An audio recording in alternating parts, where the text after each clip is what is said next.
Arga-karga mo ang sanggol mo sa iyong mga bisid. Kalmado na. Siguro ay gabi na rin. At pagkatapos, walang babala, ang maliliit na daliri nito ay umangat patungo sa iyong mukha. Dumadampi sila sa iyong pisngi, ilong, labi at numingiti ka dahil nakakaakit ito. Pero paano kung sabihin ko sa iyo na sa mismong sandaling ito, ang iyong sanggol ay hindi lamang basta nagpapakyut? Paano kung ang maliit na pagkumpas ng kamay patungo sa iyong mukha ay isa sa pinakasopistikadong paraan ng komunikasyon na magagawa ng isang tao? Karamihan sa mga magulang ay nakakaligtaan ng sandaling ito nang hindi kailanman nauunawaan ang tunay na kahulugan nito.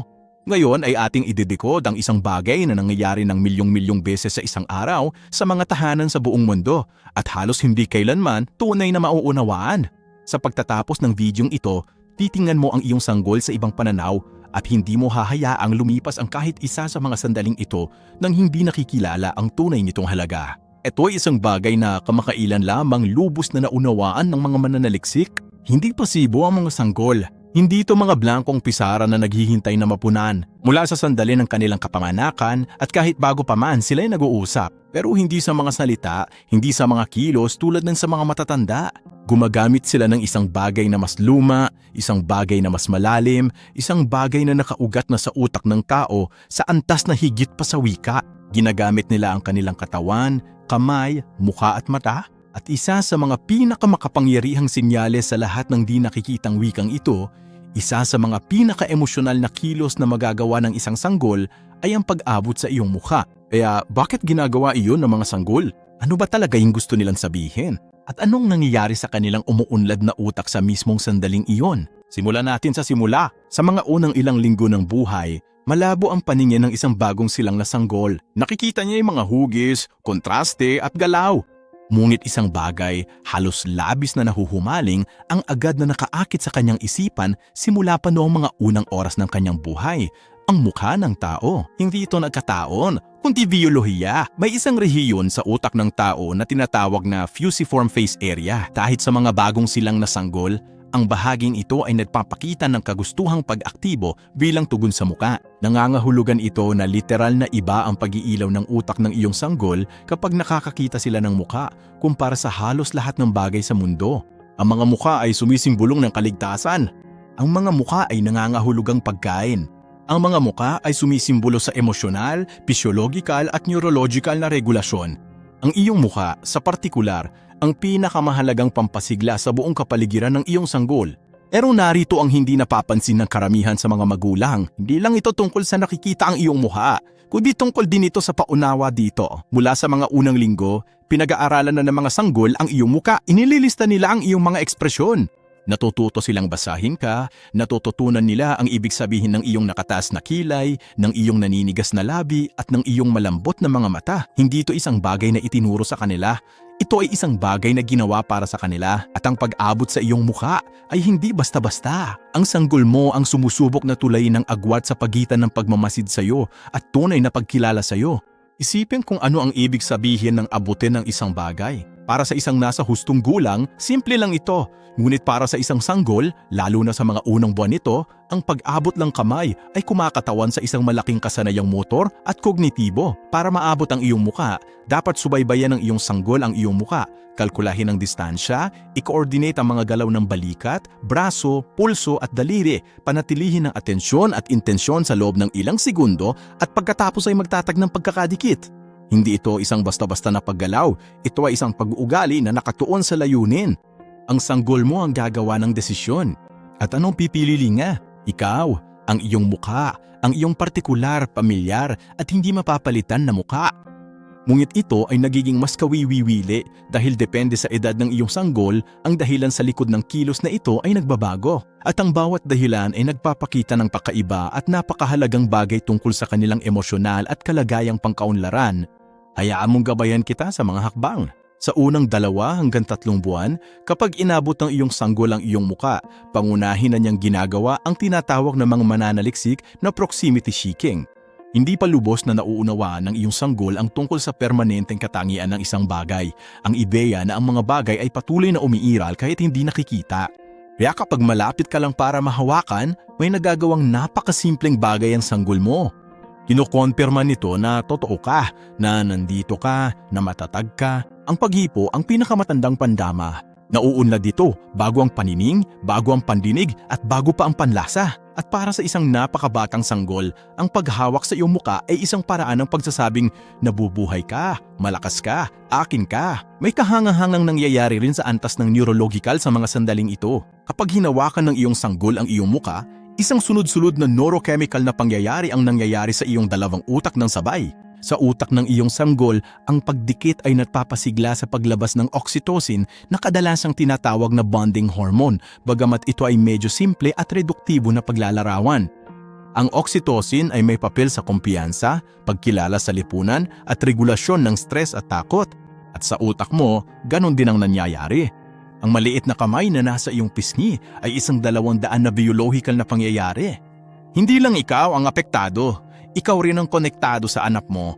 Ang hindi namamalayan ng karamihan sa mga magulang ay ang maliliit na pisikal na sandaling ito ay hindi lamang basta nakakaantig. Literal na binubuo nila ang utak ng iyong sanggol. Ang mga neural pathway na nabubuo sa mga unang linggo ng pakikipag-ugnayan, pagiging malapit at koneksyon ang siyang pundasyon ng kakayahan ng iyong anak na magtiwala at makaramdam ng emosyonal na seguridad sa buong buhay niya. Dinadala tayo nito sa isa sa pinakamahalagang konsepto sa lahat ng sikolohiya ng bata. At gusto ko talagang marinig mo ito dahil binabago nito ang lahat. Ito ang tinatawag na eksperimento sa muka na walang emosyon. Noong dekada 70, isang mananaliksik na nagngangalang Edward Tronick ang nagdisenyo ng isang pag-aaral. Hiniling niya sa mga ina na makipag-ugnayan ng normal sa kanilang mga sanggol sa pamamagitan ng pagngiti, pakikipag-usap at pagtugon. Ang mga sanggol ay nakikibahagi, masaya, nag-abot sila ng kamay at nagtinginan. Pagkatapos ay hiniling niya sa mga ina na manatiling ganap na hindi gumagalaw, neutral na ekspresyon. Walang tugon, walang ngiti, walang salita, blanko lang ang muka. Apansin-pansin ang sumunod na nangyay. Sa loob ng ilang segundo, sinubukan ng mga sanggol ang lahat para muling maakit ang kanilang ina. Tumuro sila, nagsalita, nag-abot ng kamay, sinubukang ngumiti, umiwas ng tingin, pagkatapos ay bumalik na parang gustong i-reset ang dating interaksyon. At nang walang gumana, nang magpapatuli ang blanko ng muka, ang mga sanggol ay halatang nabababagag. Tumalikod sila, iniyuko ang kanilang mga balikat. Ang ilan ay nagsimula uminyanak. Pero narito ang bahaging talagang mahalaga. Nang maibalik ng mga ina ang normal na pakikipag-ugnayan sa pamamagitan ng pagngiti at pakikipag-ugnayan muli, nakabawi ang mga sanggol, ngunit hindi kaagad. Nagkaroon ng pagkaantala, ng pagod, ng sandaling pag-aatubili bago muling sumunggab ang sanggol. Ang ipinakita sa atin ni Tronick ay ang mga sanggol ay hindi mga pasibong tumatanggap ng ating atensyon. Sila ay mga aktibong kalahok sa isang dialogong panlipunan at sila ay lubos na sensitibo sa mga pagkakagambala sa dialogong ito. Hindi palamuti ang mukha mo. Ang iyong mukha ay isang sistemang regulatoriko para sa buong emosyonal na estado ng iyong sanggol. Kapag ikaw ay naroon, nakikibahagi at tumutugon, ang sistema ng nerbiyos ng iyong sanggol ay literal na organisado at napatatag mo. Kapag wala ka, nagagambala o walang emosyonal na atensyon, kahit sandali lang, napapansin ito ng iyong sanggol. Nire-record ito na buong sistema niya na, kaya kapag iniabot ng iyong sanggol ang kanyang kamay patungo sa iyong mukha, bahagi ng kanyang ginagawa ay inaabot ang kamay patungo sa regulasyong iyon. Inaabot niya ang mga bagay na nagpaparamdam sa kanya ng kaligtasan sa mundo. Ituloy na natin ang kaunti. Pagkalipas ng mga 4 hanggang 6 na buwan, may magbabago. Sa yugtong ito, mas mahusay na ang kontrol ng iyong sanggol sa mga galaw ng katawan. Mas sinasadya ang kanyang mga galaw at ang emosyonal na motibasyon sa likod ng pag-abot ng kanyang kamay sa iyong muka ay nagiging mas komplikado at kawili-wili. Sa yugtong ito, natukoy na lang mamananaliksik ang tinatawag nilang sangguniang panlipunan. At doon nagiging talagang interesante ang mga bagay-bagay. Ang social referencing ay kapag tinitingnan ng isang sanggol ang iyong muka at partikular ang iyong emosyonal na ekspresyon upang matulungan silang magdesisyon kung paano maramdaman ng isang bagay na bago, hindi tiyak o malabo sa kanilang kapaligiran. Isipin mong ipinakikilala mo ang iyong sanggol sa isang bagong tao. Umasok ang isang estranghero sa silid. Tinitingnan ito ng iyong sanggol, pagkatapos ay agad na tinitingnan ng iyong muka. Para saan? Dahil nababasa ka niya. Nagtatanong siya sa iyo ng walang kabuluhan tanong. Ligtas ba ito? Dapat ba akong matakot? Mapagkakatiwalaan ko ba siya? Kung ang iyong mukha ay nagpapakita ng init, pagiging bukas at isang bayayad ng ngiti, ang iyong sanggol ay nakaka-relax. Kayanan niyang makihalubilo. Kung tensyonado o disigurado ang iyong mukha, mahahalata ito ng iyong sanggol at magbabago ang kanyang tugon. Ang iyong emosyon ang nagsisilbing gabay ng sanggol. At ang pag-abot sa iyong muka ay may dalang espesipikong mensahe. Ang sanggol mo ang umaakit sa iyo, ang gumagabay sa iyo palapit sa kanya sa pamamagitan ng pagsasabing, kailangan kitang basahan ngayon din. Kailangan ko ang emosyonal mong sinyalins. Kailangan kong malaman kung ano ang kahulugan ng mundong ito sa pamamagitan ng iyong mga mata. Hindi ito maliit na bahagay. Ito ay isa sa mga pinakasofistikadong pag-uugaling panlipunan sa kaharian ng hayop. At ginagawa na ito ng iyong sanggol bago pa man siya makapag-upo ng walang tulong. Mga 7 hanggang 9 na buwan, may kakaibang nangyayari sa utak ng iyong sanggol. Pinatawag ito ng mga mananaliksik na 9 na buwang revolusyon at binabago nito ang kahulugan ng lahat, kabilang ang kahulugan kapag inabot ng iyong sanggol ang iyong mukha. Bago ang puntong ito, nararanasan ng iyong sanggol ang mundo pangunahin bilang isang serye ng mga direktang karanasang pandama. Ang mga bagay ay kaaya-aya o hindi, ang mga bagay ay pamilyar o hindi pamilyar. Ngunit makalipas ang halos 9 na buwan, may bagong bagay na nagsisimulang mangyari. Nagsisimula ng maunawaan ng iyong sanggol na ang ibang tao ay may mga intensyon, na ikaw ay may isip, na ang iyong ginagawa ay may motibasyon ng isang bagay na panloob, isang layunin, isang pagnanais, isang atensyon. Ito ang tinatawag na pagunlad ng magkasanib na atensyon at intensyonal na komunikasyon. At ito ay isang mahusay na kakayahang kognitibo na nagmamarka ng simula ng tunay na katalinuhan sa lipunan. Ano nga ba talagang hitsura nito? Nagsisimula ng tumuro ang iyong sanggol, hindi lang basta inaabot ang kanyang kamay, kundi nakaturo gamit ang nakaunat na hintuturo. Madalas na nakatingin sa iyo para matiyak na nakatingin ka kung saan siya nakaturo. Nagsisimula siyang magpakita sa iyo ng mga bagay-bagay, hawak ang isang bagay sa mukha mo, hindi para ibigay ito sa iyo, kundi para ibahagi ang kanyang interes. At nang iabot niya ang kamay niya sa mukha mo, iba na ngayon. Hindi na ito tungkol lamang sa paghahanap ng kalapitan o pagbabasa ng iyong mga emosyonal na senyales. Nagsisimula ito ng isang ibinahaging karanasan. Sabi niya, tingnan mo ako, samahan mo ako rito, ibahagi mo ang sandaling ito. Ito ang simula ng lahat ng bagay na siyang dahilan kung bakit tayo nagiging tao. Ang wika ay nakabatay dito. Ang empatya ay nakabatay diyan. Ang buong arkitektura ng koneksyon ng tao ay nakabatay sa ibinahaging espasyong ito ng atensyon, kung saan inaanyayahan ka ng iyong sanggol kapag ang kanilang maliliit na daliri ay umabot sa iyong pismi. Ito ang hindi naririnig ng karamihan sa mga magulang. Ang paraan ng iyong pagtugon sa mga sandaling ito ay hindi lamang nakakaapekto sa mood ng iyong sanggol sa sandaling iyon. Hinuhubog niya ang neural architecture ng kanyang social brain sa mga darating na taon. Sa neuroscience, merong konsepto na tinatawag na return service game. Ito ay pinasikat ng Harvard University Center on the Developing Child. At ito marahil ang pinakamahalagang konsepto sa maagang pag-unlad ng pagkabata na hindi pa naririnig ng karamihan. Ganito ang paggana ng larong return service, ang iyong sanggol ay nagpapadala ng senyas, isang vocalization, isang kilos, isang tingin, isang nakaunat na kamay. Yan ang serbisyo. Umugon ka, makikipag-eye contact ka, ginagaya mo ang ekspresyon ng mukha, magsasalita ka at hahawakan mo rin bilang ganti. Bumalik na. At sa palitang ito, may nangyayaring biological. Ang mga neuron sa utak ng iyong sanggol ay magkakasamang nag-aalab. Nabubuo at napapalakas sa mga koneksyong synaptic. Ang mga neural pathway na namamahala sa emosyonal na katalinuhan, koneksyon sa lipunan, pagkuha ng wika at regulasyon ng stress ay literal na nabubuo bawat sandali sa pabalik-balik ng maliliit at pang-araw-araw na interaksyon na ito. Kapag ang serbisyo ay nakatanggap ng pare-parehong tugon, kapag ang iyong sanggol ay umaabot ng kamay at ikaw naman ay umaabot ng kamay bilang ganti, kapag siya ay nagsasalita at ikaw ay tumugon, kapag siya ay tumingin sa iyo at ikaw ay tumingin sa kanya ng may pagmamahal, ang kanyang umuunlad na utak ay nakakatanggap ng hudyat. Ang mundo ay reaktibo. Maaaring maging mapagkakatiwalaan ng mga tao. May koneksyon, dapat akong sagutin. Mahalaga ito dahil hindi lang mundo ang natututunan ng sanggol, kundi pati ang tungkol sa sarili niya. At ang pangunahing pinagmumula ng datos para sa pag-uunawang ito sa sarili ay ikaw. Kapag palagi kang tumutugon sa mga kahilingan ng iyong sanggol para sa koneksyon, kasama na kapag inaabot nila ang iyong muka, hindi mo sila sinisiraan. Hindi ka lumilika ng dependency. Gumagawa ka ng isang ligtas na pagkakabit. At ang ligtas na pagkakabit ay ang pinakamakapangyarihang tagahula ng mga positibong resulta sa social, emosyonal, kognitibo at maging pisikal na pag-unlad ng isang bata sa buong buhay nila. Ang pananaliksik sa paksang ito ay walang kapintasan. Ang ligtas na pagkakabit sa maagang pagkakabata ay nauugnay sa mas mahusay na emosyonal na regulasyon sa pagkabata. mas mahusay na mga kasanayang panlipunan sa pagbibinata, mas mataas na katatagan sa pagtanda at mas mababang antas ng pagkabalisa, depresyon at mga kahirapan sa relasyon sa buong buhay.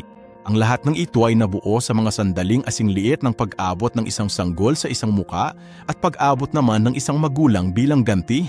Pero ano ang mangyayari kapag ang mga sandaling ito ay hindi napapansin? Dito, nagiging mas mahirap talakayin ng paksa, ngunit mahalagang maunawaan. Nabubuhay tayo sa isang mundong puno ng kaguluhan. Mga telepono, stress, pagkapagod, ang di nakikitang bigat ng lahat ng dala ng mga magulang.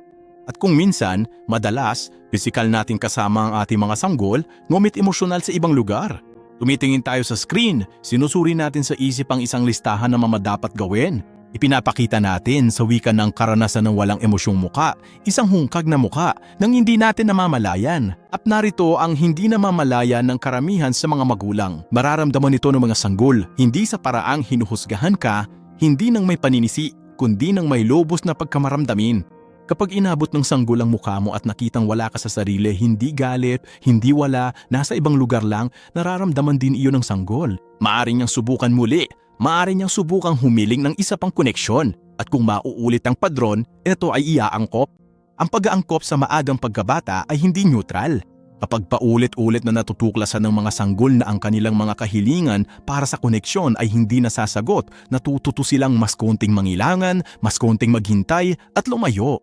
At bagamat ang adaptasyong ito ay isang estratehiya sa kaligtasan, isang paraan upang protektahan ng sarili mula sa sakit ng isang hindi natupad na pagnanais, mayroon itong sa palit. Ang gastos na ito ang tinatawag ng mga mananaliksik na insecure attachment.